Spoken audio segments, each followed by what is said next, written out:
इसलिए सत्संग में आना चाहिए, सत्संग सुनना चाहिए और सत्संग में बैठ करके एक एक बात को सुनना चाहिए और उसको अमल करना चाहिए। मैं बार बार कहता हूं कि मेरा प्रवचन चैनल पर है, सबके मोबाइल में है, आप निकालो, रणवीर दास सर्च करो यूट्यूब पर और देखो प्रवचन निकलता है। हम नहीं भी हैं तो सुनिए, सुनिएगा तो मन साफ रहेगा, ज्ञान बढ़ेगा, बुद्धि बढ़ेगी। जितनी बात अभी सुने हैं सब मिल जाएगा आपको, फिर सुनने को मिल जाएगा। इसलिए संत महात्मा का विचार मोबाइल के द्वारा, टीवी के द्वारा सुनना चाहिए और सुन करके एक एक बात को दिमाग में रखना चाहिए। तो परचारा पति के साथ जा रही है और जाते जाते देखिए क्या होता है। बच्चा कहते हैं माँ भूख लगी है, तीनों बच्चा रोने लगे। आप कौन देगा भोजन उसको? परचारा कहती है हे तू जंगल जा, घंटा लकड़ी लावत तो हम चौर बादाम सलाद हंडी पथरी लेने चाहिए। बगल में स्कूल छे, वो तय जाके खाना बना ले चिकन खिचड़ी, तू लकड़ी लावत। उसके पति क्या करते हैं, वो चले गए जंगल और गाछ पर चढ़ गया। एक सूखा वृक्ष था, उस पर चढ़ जाता है। उसी सूखा वृक्ष पर इतना एक हाथ का धोधर था, उसमें काला सर्प रहता था। देखिए पति भगवान चढ़ते हैं वृक्ष पर, वृक्ष हिलने लगता है और सर्प सोचता है मैं तो सोया हुआ हूँ अपने घर में, ये मेरा घर को हिला कौन रहा है। सर्प किया अपने मुंह को वीर विभाग से निकाल दिया और सारे शरीर को नीचे कर लिया कि कोई आएगा तो डंक मार देंगे। वो बेचारा चढ़ रहा था हुल में, सर्प किया तुरंत उसको डंक मार दिया, पैर में डंक मारा, उसको चुट्टी का आभास हुआ, कुछ दूर ऊपर गया, उसके बाद उसका माथा घूमने लगा।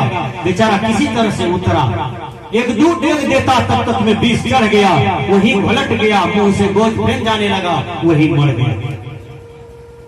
बच्चा रो रहा है भूख से, इधर पति मर गया जंगल में। परचारा गर्भवती थी, महीना लास्ट था, 9 महीना कुछ दिन पूर गया था। तुरंत आंधी आई, पत्थर आया, हवा बहा, पेट में दर्द हुआ, तुरंत एक बच्चा को जन्म दे दिया। उधर पति मरा हुआ है, इधर बच्चा जन्म हो गया, इधर 3 बच्चा भूख से रो रहे हैं। इसी को कहते हैं पाप का परिणाम। विचार कीजिए, वो तीनों बच्चा भूख से रो रहे हैं, इधर एक छोटा सा बच्चा है। परचारा सोचती है मेरा पति गए हैं जंगल में लकड़ी लाने के लिए, आखिर कहाँ है। बेचारी बच्चा को गोद में लिया, तीनों बच्चा को पकड़ करके जंगल की ओर बढ़ती है तो देखती है कि एक जगह मेरा पति डेग किया हुआ है। किसी तरह से बेचारी पति को दफन किया और आगे बढ़ती है। जब आगे बढ़ती है तो देखिए परिणाम कितना अंधकार आ गया है।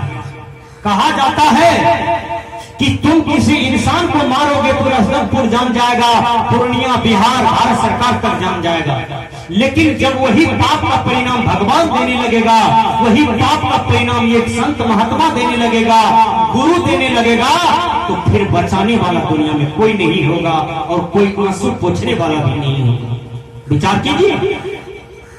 तो और क्या होता है, वो तीनों बच्चा रो रहा है, एक बच्चा को लेकर के गोद में आगे बढ़ी, बीच में नहर आ गया, नहर में एक मर्द पानी था, 4 बच्चा था, कैसे टपा। छठा बच्चा को इधर सुला दिया इसी तट पर, तीनों बच्चा को हाथ पकड़ करके वो पार कर रही थी परचारा। जैसे बीच नहर में जाती है, इधर से एक नेरिया आकर के इस बच्चा को पकड़ लिया। अब बोली उस समय क्या करेगी एक महिला, तीनों बच्चा को छोड़ दिया नहर में, इस बच्चा को बचाने के लिए आती है।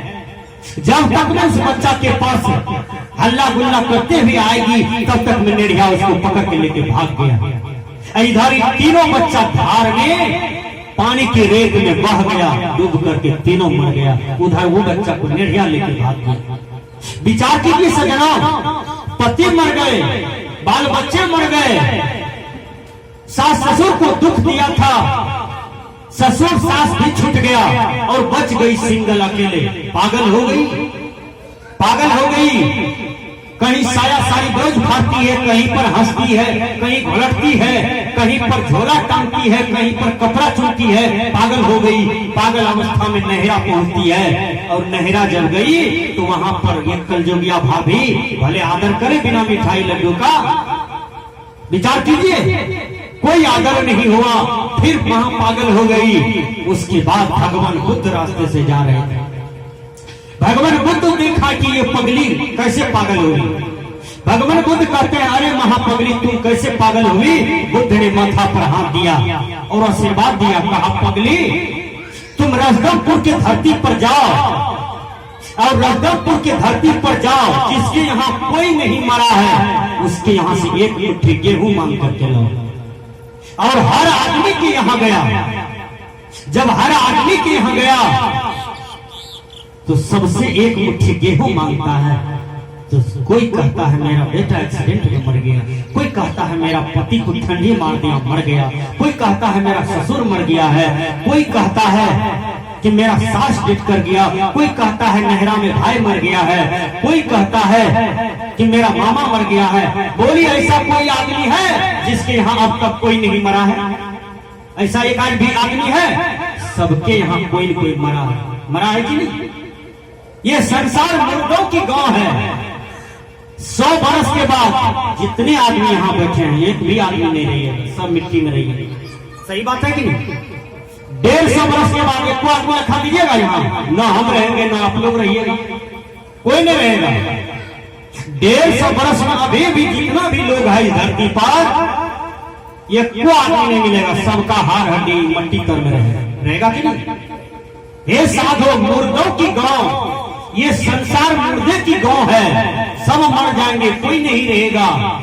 इसलिए भक्ति कर लो, भजन कर लो, मर करके जो जिंदा रहे, मर करके जो अमर रहे वो काम करो।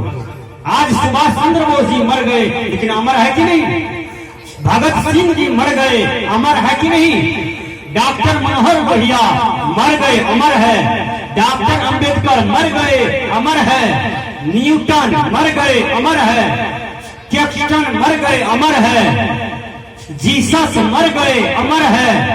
इलियास मर गए, अमर है। नील और मिश्राम जिसने चंद्रमा पर पहले चढ़ करके दिखाया था वो मर गए, अमर है। महात्मा गांधी अमर है। बुद्ध अमर है। कबीर साहब अमर है। रामकृष्ण अमर है। बाबा मेही अमर है। ये सबने अमरता को प्राप्त कर लिया। इसलिए मर करके अमर रहे, ऐसा कर्तव्य हम करें दुनिया में कि संसार में हम अमर रहे।